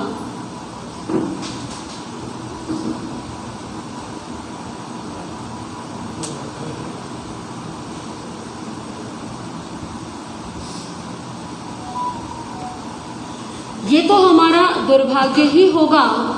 प्रभु जी देखे मैं नहीं देखूं, ये दुविधा है भारी। प्रभु जी देखे मैं नहीं देखूं, ये दुविधा है भारी। दर्शन कर लो, वाणी सुन लो, हर लो मोह कुमारी। ओ माता हर लो मोह कुमारी। क्यों घर में रहूं मैं, डर में रहूं, छू चरण माया भय विहार रे। पाऊं दर्शन मंगलकारी। क्या कहते हैं सुदर्शन श्रावक, जो स्वयं अभय के करुणा के अवतार हैं, उन करुणा सिंधु के चरणों को छू करके मैं अभय पा जाऊं, तो मैं क्यों डर करके अपने घर में बैठा रहूं। क्यों घर में रहूं मैं, डर में रहूं, छू चरण मैं अभय विहार रे। पाऊं दर्शन मंगलकारी। माँ ने देखा, ये तो मानने को तैयार। अब माँ कहती है, क्योंकि माँ का और पिता का, माता पिता का अपने संतान से एक मोह होता है, एक स्नेह होता है, तो वो माता अब अपने उस स्नेह को आगे रखती है, उस मोह को आगे रखती है कि बेटा देख, तू हमारा इकलौता बेटा, तुझे कुछ हो गया तो हमारा क्या होगा। तू हमारी ओर देख, तू हमारे बारे में सोच, अपने बारे में नहीं सोच रहा। और दूसरी बात, ये शरीर धर्म का पहला साधन है। यदि ये शरीर ही नहीं रहा तो धर्म तू कैसे करेगा। धर्म ये धर्म कार्य में पहला साधन, तन क्यों यो ही हारे। धर्म कार्य में पहला साधन, तन क्यों यो ही हारे। दया हमारी करिए काकी, वल्लभ लाल हमारे। ओ बेटा वल्लभ लाल हमारे। मैं जननी तेरी यह पत्नी, सुन पाती दुख अपार रे। प्राण हरे अर्जुन माली। बेटा मेरी ओर देख, अपनी पत्नी की ओर देख, तेरा ये परिवार है, तुझे कुछ हो गया तो हम सबका क्या होगा। पर सुदर्शन श्रावक के पास इसका भी उत्तर है कि माँ आप चिंता क्यों करती हो, प्रभु महावीर के दर्शन करके ये सारे कष्ट टल जाएंगे। क्योंकि स्वयं प्रभु महावीर जहाँ पधार गए हो, वहाँ कोई क्लेश, कोई बाधा रह ही नहीं सकती। आप व्यर्थ में चिंता करती हो, और फिर भी यदि मुझे कुछ हो भी गया तो मैं ये समझूंगा कि धर्म की वेदी पर मैं क्या हो गया, बलिदान हो गया। धर्म ये तन जिसका पहला साधन, इसीलिए लुट जाए। ममता तज कर फिकर करो मत, दुख सारे टल जाए। ओ माता दुख सारे टल जाए। प्रभु सहारा ये लाल तुम्हारा, कर देगा अंत संसार रे। हूँ दर्शन मंगलकारी। प्रभु सहारा ये लाल तुम्हारा, कर देगा अंत संसार रे। आओ दर्शन मंगलकारी। सेठ सुदर्शन कहते हैं कि माँ यदि कोई विपत्ति आ भी गई तो प्रभु महावीर का सहारा लेकर के, उनका नाम लेकर के मैं अपने भव भ्रमण को क्या कर लूँगा, कम कर लूँगा। इसका अर्थ ये है कि मैं समता पूर्वक, समाधि पूर्वक अपने प्राणों का, मेरे मन में ज़रा भी उद्विग्नता नहीं आएगी। यदि मरण भी होगा मेरा तो वो कैसा होगा? भाव भ्रमण को कम करने वाला समाधि मरण होगा, क्योंकि प्रभु की शरण, प्रभु का सहारा मेरे पास में है। आप चिंता मत करो, आपका लाल कायर नहीं है। और जब माँ ने ऐसे शब्द सुने तो माँ को भी क्या हो गया? हौसला हो गया कि बेटे की बात बिल्कुल सही है। ये जीवन तो नश्वर है, एक ना एक दिन नष्ट होने वाला है। हो सकता है मेरा बेटा भगवान के दर्शनों के लिए जाए तो बाकी लोगों को भी क्या हो जाए? रास्ता मिले प्रभु के दर्शनों के लिए जाने का। क्या कहती है माँ कि बेटा हम तो कायर हैं, हमारे भीतर इतना साहस, परंतु तुम जा रहे हो, जन जन का मार्ग खोल रहे हो, तुम्हें हमारा आशीर्वाद है। कायर है हम जाओ बेटा, जन जन का पथ खोलो। कायर है हम जाओ बेटा, जन जन का पथ खोलो। रोती हूँ पर कहती मन से, वीर की जय जय बोलो बेटा, वीर की जय जय बोलो। दुख हरना प्रभु रक्षा करना, लेना तेरा भक्त संभाल रे। जय जय हो वीर तुम्हारी। दुख हरना प्रभु रक्षा करना, लेना तेरा भक्त संभाल रे। जय जय हो वीर तुम्हारी, जय जय हो वीर तुम्हारी। माँ ने कह दिया, माँ ने आज्ञा दे दी और सुदर्शन श्रावक अपने घर से तैयार होकर के, स्नान इत्यादि करके, शुद्ध वस्त्रों को पहन करके निकल गए। माँ प्रार्थना कर रही है, हे प्रभु वीर, आपका ये भक्त आ रहा है, आपके ऊपर आ रहा है, आप इसे अपने आप संभाल लेना। सुदर्शन श्रावक घर से निकले भगवान महावीर के दर्शनों के लिए जाने को। राजगृह के निवासियों के लिए बड़ी विचित्र बात है। लोग अपने अपने घरों के बाहर निकल कर के देखने लगे, कुछ चर्चा कर रहे हैं कि देखो जानबूझ कर के मृत्यु के मुख में जा रहा है। कुछ लोग कहते हैं आपस में, हम तो कायर हैं, हम तो डरपोक हैं, हमारे भीतर इतना साहस नहीं है। कुछ कहते हैं कि देखते हैं ये वापस लौट करके भी आता है या नहीं आता। और कुछ श्रद्धा से हाथ जोड़ रहे हैं कि धन्य है सुदर्शन श्रावक की भक्ति, प्रभु महावीर का सच्चा भक्त तो यही है, हम तो ऐसा साहस नहीं कर सकते। जितने लोग उतने ही उनके विचार हैं। पर सुदर्शन श्रावक बिना किसी की ओर देखे केवल प्रभु महावीर की भक्ति में मगन हुए आगे बढ़ते जा रहे हैं और बढ़ते बढ़ते नगर के बाहर पहुंच गए। राजगृह की गलियां पीछे छूट गई, नगर की सीमा आ गई, बाहर आ गई। अपनी मध्यम गति से आगे बढ़ रहे हैं। न मन में भय है अर्जुन माली का, यक्ष का, न प्राणों की फिक्र है, केवल एक ही भाव है, मुझे कहाँ पहुँचना है? प्रभु महावीर के वंदन के लिए पहुँचना है। सुदर्शन श्रावक जब आगे और बढ़ रहे थे, चले जा रहे थे, तो अर्जुन माली ने देख लिया दूर से कि कौन है, कोई आ रहा है। सामने से तीव्र गति से अर्जुन माली हाथ में अपने वो जो 1000 पल का लोहे का भारी मुद्गर था उसे घुमाता हुआ सुदर्शन श्रावक की ओर आने लगा। सुदर्शन श्रावक ने भी देख लिया कि सामने से कौन आ रहा है, लेकिन सुदर्शन श्रावक इसके लिए पहले से ही तैयार थे। सुदर्शन सेठ ने अपनी ओर आते हुए उस यक्ष को देखा। भय, त्रास, उद्वेग और शोक से रहित बने रहे। पूर्ण शांत भावों से वे जरा भी चलायमान नहीं हुए। निर्भय होकर के सुदर्शन श्रावक ने भूमि का अपने वस्त्रों से परिमार्जन किया, यानी उसी स्थान का परिमार्जन किया। हाथ जोड़ करके बोले, नमस्कार हो उन अरिहंतों को जो मोक्ष में पधार गए हैं, नमस्कार हो वर्तमान अरिहंतों को जो मोक्ष में पधारने वाले हैं।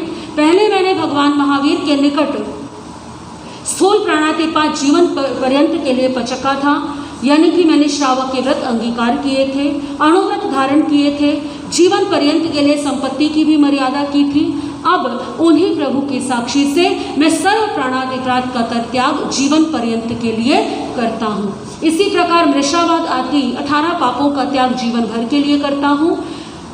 सर्वथा प्रकार से आहार, पानी, खाद्य, स्वादिन चारों प्रकार के आहार का मैं त्याग करता हूँ। ये त्याग मुझे सर्वथा प्रकार से नहीं है, ये त्याग मुझे तब तक है जब तक मेरा ये कष्ट टल नहीं जाता। यदि मैं इस उपसर्ग से जीवित बच गया तो ये नियम मेरे खुल जाएंगे, और यदि इसी उपसर्ग से मेरे प्राणों का अंत हो गया तो ये त्याग मुझे है। कहने का अभिप्राय है कि सुदर्शन श्रावक ने क्या कर लिया, संथारे का प्रत्याख्यान कर लिया। आहार शरीर उपधि पचकू पाप 18, मरण पाऊं तो वो सिरे, जीऊं तो आगार। ये प्रत्येक श्रावक श्राविका को प्रतिदिन रात्रि सोते समय करना चाहिए। कभी आपको लगे कि ऐसी परिस्थिति आ गई है कि अब प्राण नहीं बचेंगे, संभावना है कि बच भी जाएं, परंतु संकट बहुत बड़ा है, तो उस समय के लिए ये प्रत्याख्यान किया जाता है कि यदि इसी कष्ट से, इस उपसर्ग से मेरी मृत्यु हो जाए तो ये नियम मुझे है। यदि किसी कारण से मैं बच जाऊं तो ये त्याग मुझे जीवन पर्यंत के लिए नहीं है, मैं इन्हें खोल लूंगा। तो ऐसा सब कुर्सियां उठा करके एक स्थान से दूसरे स्थान तक रखें। ये त्याग मुझे सर्वथा प्रकार से नहीं है। यदि मैं इस उपसर्ग से मुक्त न हो सका तो जितने त्याग मैंने किए हैं वो जीवन पर्यंत के लिए है। ऐसा प्रत्याख्यान करके, आंखें बंद करके, हाथ जोड़ करके सुदर्शन श्रावक प्रभु के ध्यान में लीन हो गए। इतनी देर में अर्जुन माली अर्थात वो यक्ष दौड़ता हुआ निकट तक पहुंच ही गया था। सुदर्शन के निकट पहुंच करके उस मुद्गर प्राणी यक्ष ने अपने 1000 पल के लोहे के भारी मुद्गर को उछाला, उसे हवा में उठाया, घुमाया, लेकिन जैसे ही वो सुदर्शन श्रावक पर प्रहार करने को हुआ, उसका हाथ वही का वही आकाश में ही रुक गया। कुछ देर बिना पलक झपकाए वो अर्जुन माली यानी कि वो यक्ष सुदर्शन श्रावक को देखता रहा, परंतु सुदर्शन श्रावक के तेज के कारण वो प्रहार नहीं कर पाया। कुछ देर देखते रहने के पश्चात जब उस यक्ष का बल्क समाप्त होने लगा, उसकी शक्ति क्षीण होने लगी, तो वो यक्ष अर्जुन माली के शरीर को छोड़ करके बाहर निकल गया। और उस यक्ष के बाहर निकलते ही, क्योंकि अर्जुन माली 5 महीने 13 दिन से किसके प्रभाव में था? यक्ष के प्रभाव में था। इतने माह पश्चात ही वो मुक्त हुआ था। तो जैसे ही यक्ष ने अर्जुन के शरीर को छोड़ा, अर्जुन मूर्छित होकर के धड़ाम भूमि पर गिर गया। वो मुद्गर भी क्या हो गया? छूट गया।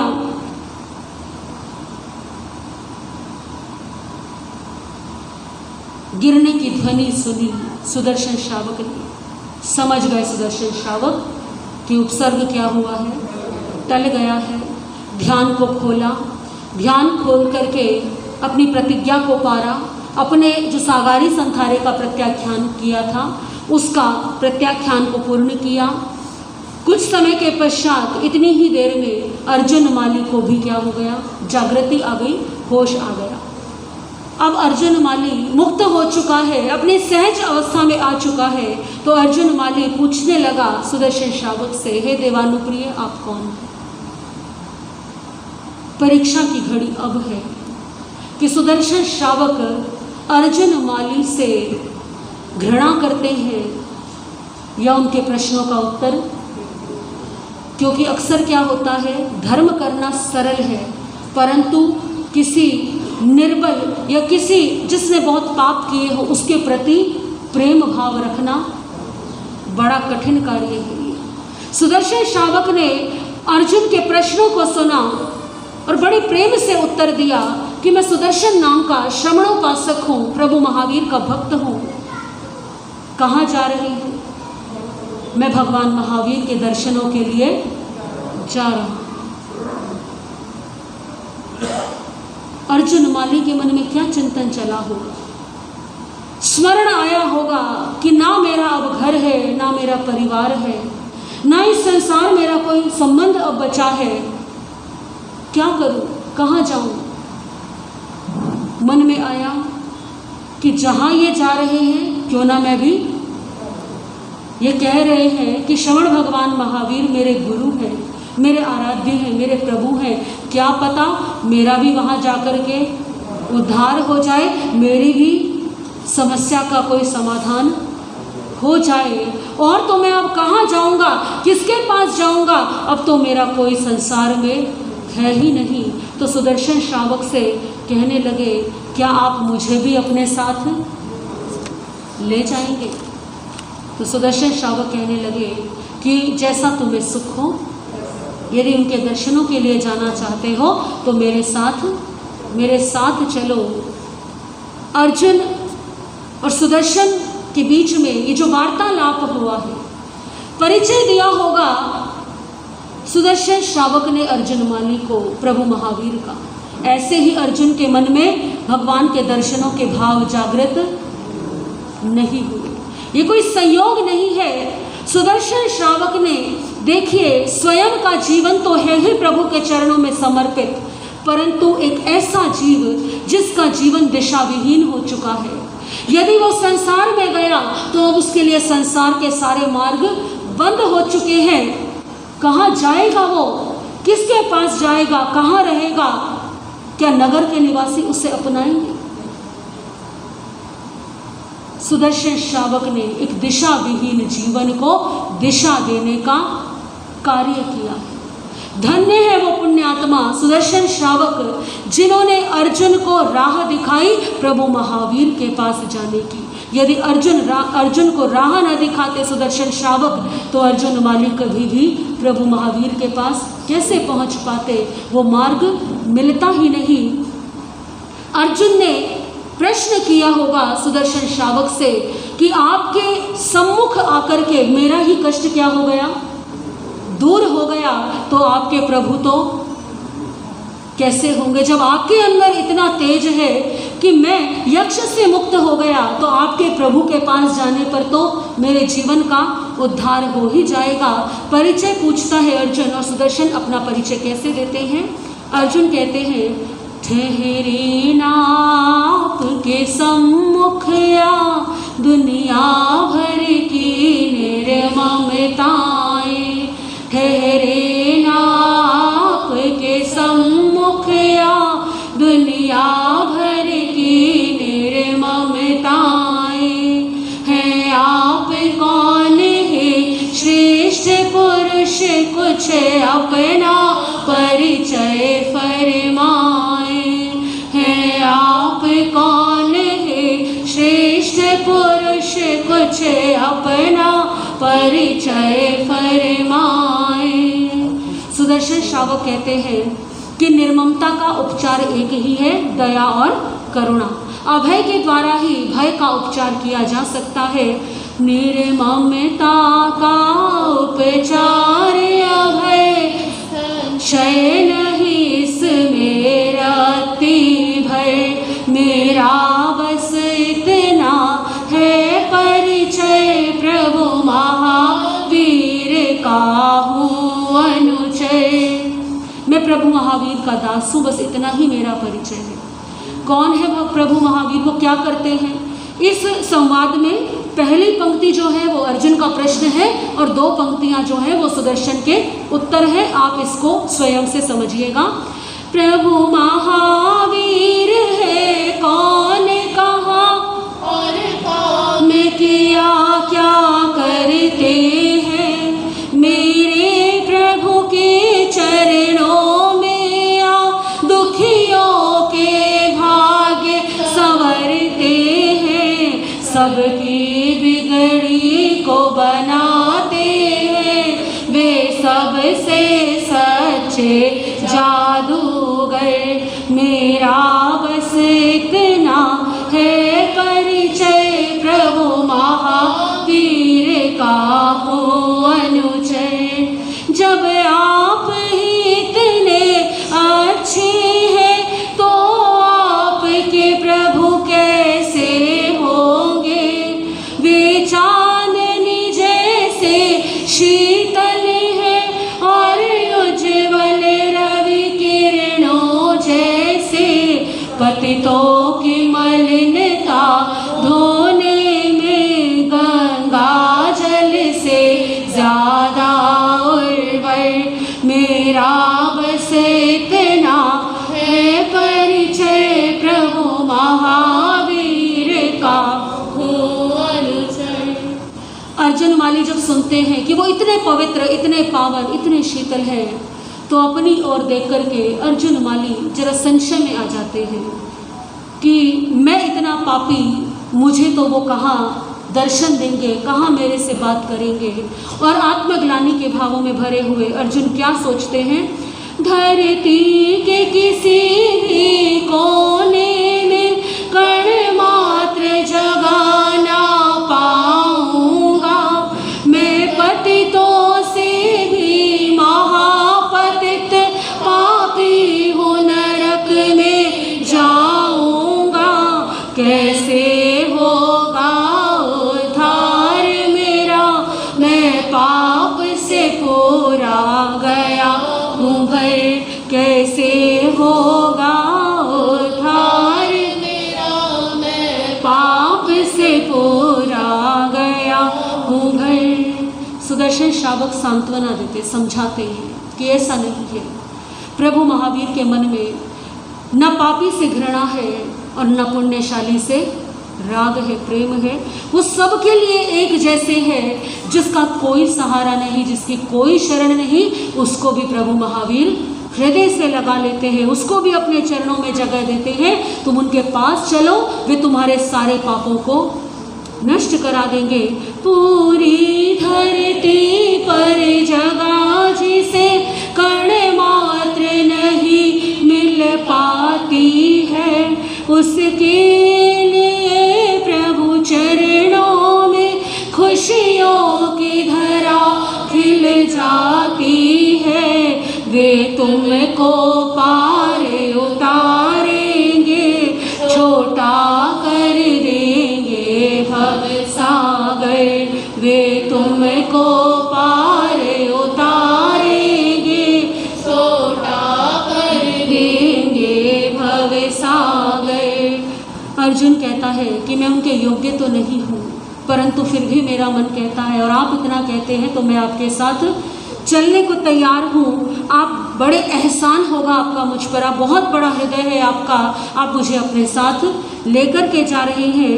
मैं उनके योग्य नहीं, लेकिन मुझे उनकी दया बुलाती है।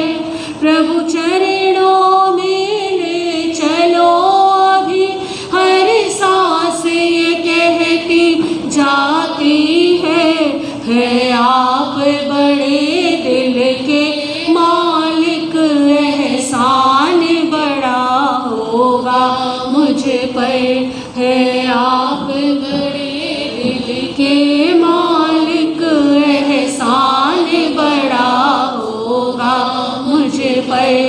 सुदर्शन श्रावक कहते हैं, हम दोनों ही प्रभु के भक्त हैं और दोनों ही एक जैसे हैं। आओ हम दोनों साथ चले, प्रभु दर्शन पाने को सुख कर। आओ हम दोनों साथ चले, प्रभु दर्शन पाने को सुख कर। हम दोनों का बस यही परिचय, प्रभु महावीर के है अनुचर। हम दोनों का बस यही परिचय, कार्ड दे दो, सबको कार्ड दे दो, सब।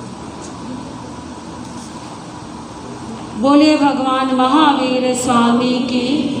देखिए, एक जीव ने दूसरे जीव को सन्मार्ग दिखाया और दोनों ही प्रभु के दर्शनों के लिए पहुंच गए। प्रभु कैसे उन्हें धर्म उपदेश देते हैं और किस प्रकार से अर्जुन माली का जीवन, जो अभी तक हिंसा में और दिशा विहीन होकर के भटक रहा था, किस प्रकार से वो ऐसे मार्ग पर बढ़ेगा कि अब आत्मकल्याण ज़्यादा दूर नहीं है। प्रभु महावीर की वाणी श्री अंतरदशांग सूत्र की वाचना में कल आप आगे की वाचना श्रवण करेंगे। सभी हाथ जोड़ लेंगे। श्री आगम्य तिभि पढ़ते तंजासत आगम्य अथगम्य तदुभय आगम्य एवाशान के विषय जगति चार लोगों ते आलोम जवाइदा बच्चा मेली मेरा खरा बच्चा करम पैनंग नैनन जोगिनम गोसिनम सुट्रुदिनम दुट्रु पुड़िचम कालिन को जो कालिन को सजा सजान सजान सजान न सजान तस्मिन् शामि गणम। बोलिए भगवान महावीर स्वामी की। जो भगवती त्रिशलातन, जो त्रिशलातन सिद्धार्थ कुल के मान है, सिद्धार्थ भान है। लिया जन्म क्षत्रिय कोंड में, लिया जन्म क्षत्रिय कोंड में। प्रिय नाम श्री वर्धमान है, प्रिय नाम श्री वर्धमान है। जो स्वर्ण वर्ण प्रलम्ब भुज, जो स्वर्ण वर्ण प्रलम्ब भुज। सर से जनयन अभिराम है, सर से जनयन अभिराम है। करुणा सदन मर्दन मदन, करुणा सदन मर्दन मदन। आनंदमय गुण धाम है, आनंद धाम है। जो अनंत ज्ञानी है प्रभु, जो अनंत ज्ञानी है प्रभु। और अनंत शक्तिवान है, और अनंत शक्तिवान है। किस मुख से गुण वर्णन करूं, किस मुख से गुण वर्णन करूं।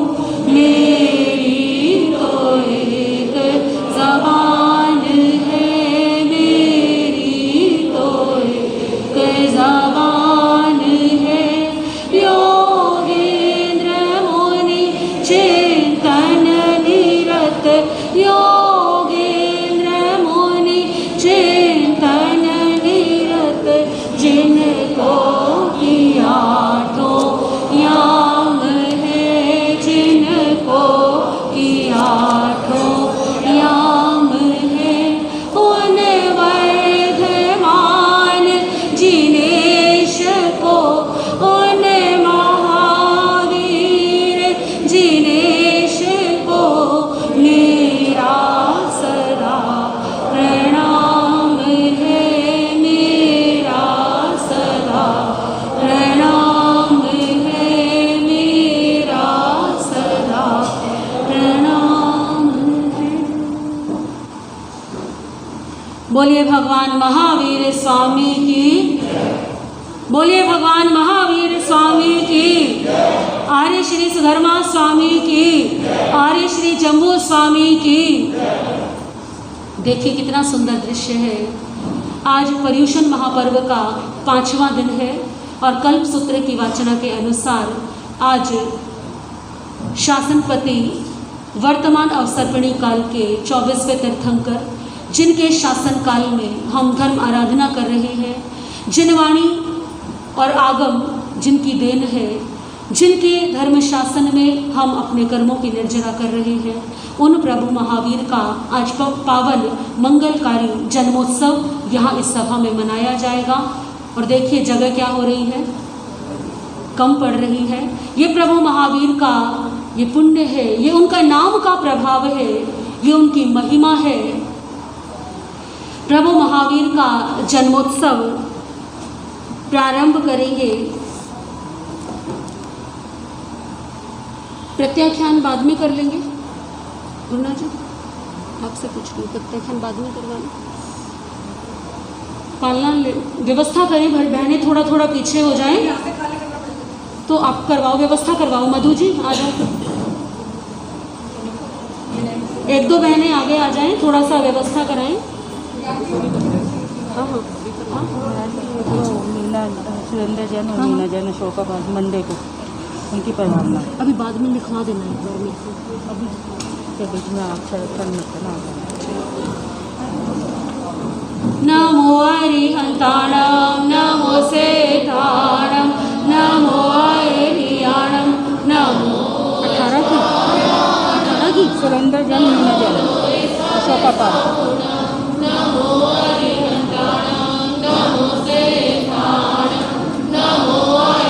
और अटल जैन के काशी काशी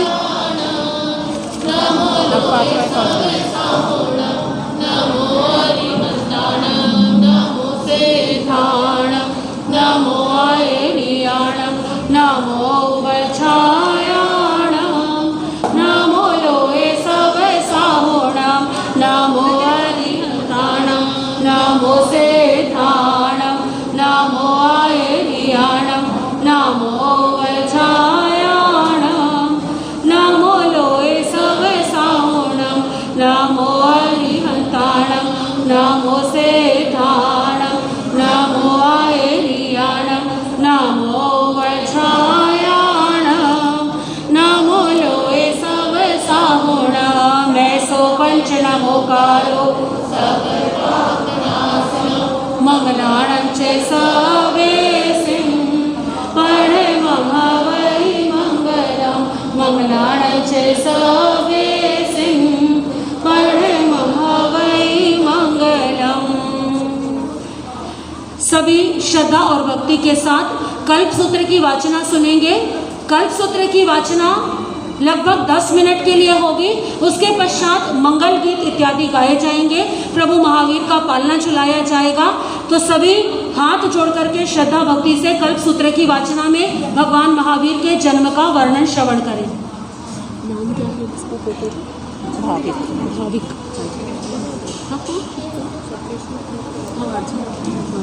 भजन के लिए जब अनाउंस करोगे तो सभी का एक साथ ही कर देना, सब आगे कर ऐसा है बोल दूंगी, बहनें आगे आ जाए, बहनें बोलें क्योंकि देखो फिर किसी का नाम रह वही कह रही हूँ कि तो जो बोलना चाहता है चलो।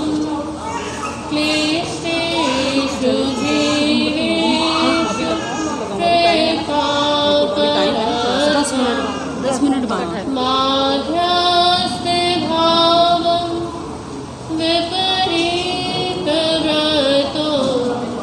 सदा ममात्मा विदधातु देव सदा ममात्मा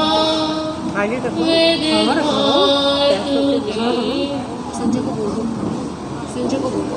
गुरुदेव दया करके कर्मों से छुड़ा देना, गुरुदेव दया करके कर्मों से छुड़ा देना, इतनी सी विनय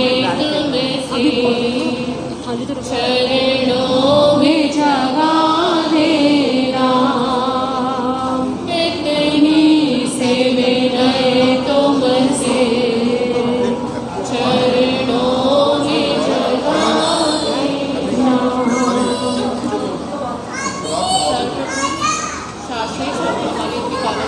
शांत थोड़ी देर के लिए पाठ पर विराजमान गुरनी जी महाराज माइक आगे कर दो।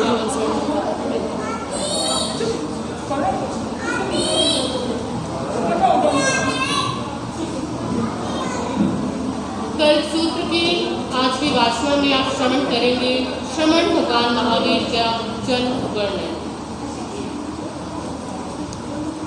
उस काल के उस भाग में जब गर्मी का पहला महीना दूसरा पक्ष चल रहा था, तब चैत्र शुक्ल त्रयोदशी के दिन श्रवण भगवान महावीर के गर्भ में अवतरित हुए 9 महीने और 7.5 रात दिन बीत चुके थे। ग्रहों के उस स्थान में आने पर प्रथम चंद्रयोग में सभी दिशाएं सौम्य, अंधकार रहित और निर्मल, जय विजय सूचक सभी तरह के शकुन और चिन्ह उपस्थित थे। दक्षिण दिशा से शीतल, मंद और सुगंधित पवन चल रही। खेत खलियान धान से भरपूर थे और जनपदों के वासियों के हृदय आनंद से ओतप्रोत थे। ऐसे समय मध्य रात्रि में हस्तोत्रा नक्षत्र का योग आने पर कृष्णा क्षत्रायणी ने सुखपूर्वक स्वस्थ पुत्र को जन्म दिया। बोले भगवान महावीर स्वामी की जय। बोले भगवान महावीर स्वामी की जय। जिस रात श्रवण भगवान महावीर का जन्म हुआ, उस रात बहुत से देव और देवियों के नीचे ऊपर आने जाने से, उनकी चमक दमक से, उनके एकत्र होने से और पुंज आलोक से सारे संसार में हलचल मच गई और सब जगह कलकल नाच फैल गया। उस रात कुबेर के अधीन प्रिय ब्रह्मक देवों ने सिद्धार्थ राजा के भवन में चांदी, सोना, रत्न, हीरे, कपड़े, गहने, पत्र, फल, बीज, माला, सुगंधित पदार्थ आप कर लोगे ना फिर? अच्छा ठीक है। भवनपति, वाणियंतर, ज्योतिष और वैमानिक पदार्थ चारों निकायों के देवों द्वारा तीर्थंकर का जन्माभिषेक महोत्सव संपन्न हो जाने के बाद सुबह होने पर सिद्धार्थ राजा ने नगर रक्षकों को बुलाया और कहा, सबको मिल जाएगी। कुंडग्राम नगर के कारागार के सभी बंदियों को तत्काल मुक्त कर दो, तौल मांग को बढ़ाओ और नगर में सभी वस्तुएं सस्ते दामों पर बेचे जाने का आदेश प्रसारित करो। नगर के भीतर और बाहर पानी का छिड़काव, सफाई और लिपाई कराओ। इसको हटा दो। सभी स्थानों यथा सिंहाटक, तिराहे, चौराहे, चौक, चतुर्मुख, राजमार्ग, सामान्य मार्ग, मोहल्ले, गलियां आदि स्वच्छ और सुगंधित